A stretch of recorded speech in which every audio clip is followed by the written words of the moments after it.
April 9th of this year, the White House dispatched its hapless cutout, then British Prime Minister Boris Johnson, to Kiev. According to Ukrainian news media, Johnson communicated two messages to the Zelensky government. Quote, the first is that Putin is a war criminal. He should be pressured, not negotiated with. And the second is that even if Ukraine is ready to sign some agreements on guarantees with Putin, the West is not. In other words, who cares what the Ukrainians want? America and the UK demand total war with Russia, regime change war with Russia. And of course, the Ukrainians, caught in the middle, had no choice but to concede. So days later, the peace negotiations fell apart. This was virtually unreported at the time, but it was the turning point in the war in Ukraine. The war designed to topple Vladimir Putin, just like we toppled Saddam Hussein, and then hoping for the best afterward. That is clearly insane and dangerous. But that's where we are. And from that point on, everything changed.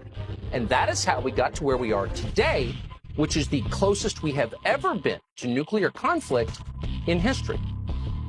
This week, President Zelensky of Ukraine gave an interview to the left-wing newspaper, The Guardian. And in it, he casually called for the United States to nuke Vladimir Putin. So in response to what Putin just said, Ukraine's government called for an immediate nuclear attack on Russia, an attack that would, without question, result in the immediate destruction of New York, Washington, D.C., Los Angeles, the deaths of tens of millions of Americans. That's what he just said. Sane people do not talk this way, ever. Only Tony Blinken and lunatics like Tory Newland really want that. And they are fully behind Ukraine's president as he declares that his goal is not ending the war and getting his country back, which is a fine and admirable goal that most Americans support. No, his goal is toppling Vladimir Putin and turning Russia into another failed state.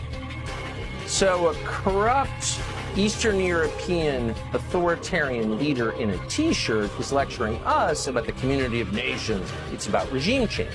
Specifically, they're demanding